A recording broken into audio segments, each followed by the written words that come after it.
ধরে খাবার খাওয়ার ক্ষতি ও আধুনিক বিজ্ঞান।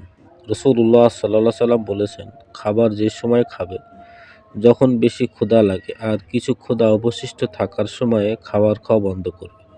রাসূলুল্লাহ সাল্লাল্লাহু আলাইহি সাল্লাম এই নির্দেশনা আমাদের সবার জন্যই প্রযোজ্য, শিশুদের জন্যও প্রযোজ্য। আপনি ডাক্তারদের নিকট রাসূলুল্লাহ সাল্লাল্লাহু আলাইহি সাল্লামের নির্দেশের তাৎপর্য জিজ্ঞেস করে দেখুন, তারা বলবেন এই নির্দেশ মেনে চলা হলে অনেক রোগ থেকে পরিত্রাণ পাওয়া যাবে। শেখ সাদী রহমতুল্লাহ আলাই তার রচিত বিখ্যাত গুলিস্তা ও বোস্তা নামক গ্রন্থে একটি ঘটনা উল্লেখ করেছেন। ঘটনাটি হচ্ছে, ইসলামে দীক্ষিত এক বাদশাহ জানতে পারেন যে মদিনায় কোনো ডাক্তার নেই। এটা রাসূলুল্লাহ সাল্লাল্লাহু আলাইহি সাল্লামের জীবদ্দশার ঘটনা। বাদশাহ মদিনায় একজন ডাক্তার পাঠিয়ে দেন। 1 বছর যাবৎ সে ডাক্তার মদিনায় কোনো রোগী পায়নি। ডাক্তার তো অবাক, মদিনায় এত মানুষ বাস করে অথচ তার মধ্যে কোনো রোগী নেই। এখানে মানুষ কি তবে অসুস্থ হয় না? ডাক্তার লোকদের নিকট জিজ্ঞাসা করলেন, কি ব্যাপার, আপনারা অসুস্থ হন না কেন? তারা বললেন, যখন আমাদের প্রচণ্ড ক্ষুধা পায় তখন খাবার খাই, যখন কিছু ক্ষুধা বাকি থাকে তখন খাবার খাওয়া বন্ধ করি।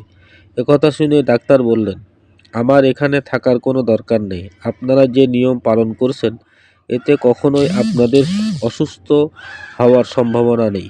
রাসূলুল্লাহ সাল্লাল্লাহু আলাইহি সাল্লামের অমলিন আদর্শ আমাদের জন্য প্রযোজ্য। শিশুরা খাবার দেখলেই খেতে চায়, ক্ষুধা পেলে কি না সে চিন্তা করে না।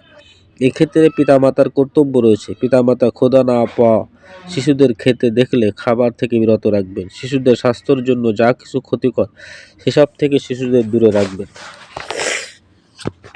রাসূলুল্লাহ সাল্লাল্লাহু আলাইহি ওয়াসাল্লামের হাদিসের বাণী হচ্ছে, রাসূলুল্লাহ সাল্লাল্লাহু আলাইহি সাল্লাম বলেন, মানুষকে তার পেটের জাহান্নাম কয়েক লুকমা খাবার দিয়ে ভরতে হবে, যাতে করে তার জীবন রক্ষা পায়।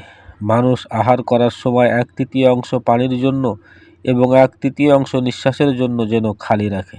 রাসূলুল্লাহ সাল্লাল্লাহু আলাইহি ওয়াসাল্লাম আরও বলেছেন, যে ব্যক্তি দুনিয়ার অধিক পেট পূর্ণ করে আহার করবে কিয়ামতের দিন তত বেশি ক্ষুধার্ত থাকবে।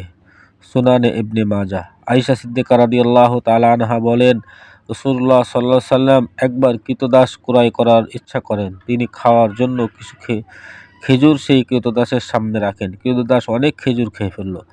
তিনি কৃতদাসকে বললেন, অধিক আহার করা ক্ষতিকর।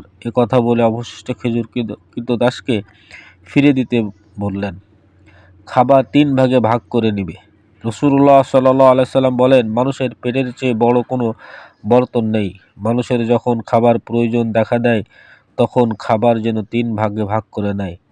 1 নম্বর 1 অংশ খাবার জন্য, 2 নম্বর 1 অংশ পান করার জন্য, 3 নম্বর 1 অংশ নিঃশ্বাস গ্রহণের জন্য। এতে বোঝা যায় যদি কারোর 3 পোয়ার ক্ষুধা পায় তবে যেন 1 পোয়া খায়। এতে মানুষ সুস্থ থাকবে, স্মৃতিশক্তি বৃদ্ধি পাবে, বিবেক বুদ্ধি বৃদ্ধি পাবে, ঘুম কম আসবে এবং আরামে নিঃশ্বাস নিতে পারবে। নামাজ আদায়ের ক্ষেত্রে অলসতা দেখা দেবে না। লেখাপড়া করার সময় বই পড়তে ভালো লাগবে। যারা বেশি আহার করে মহান আল্লাহর মাখলুকের জন্য তাদের মনে কোনো ভালোবাসা থাকে না। তারা শুধু নিজের পেট পূরণ করতে চায়। তারা মনে করে তার পেট যেমন ভরা আছে অন্যদের পেটও একই রকম ভরা আছে। সবাই যখন মসজিদের দিকে যায়, অধিক আহার করা লোক তখন বাথরুমের দিকে যায়।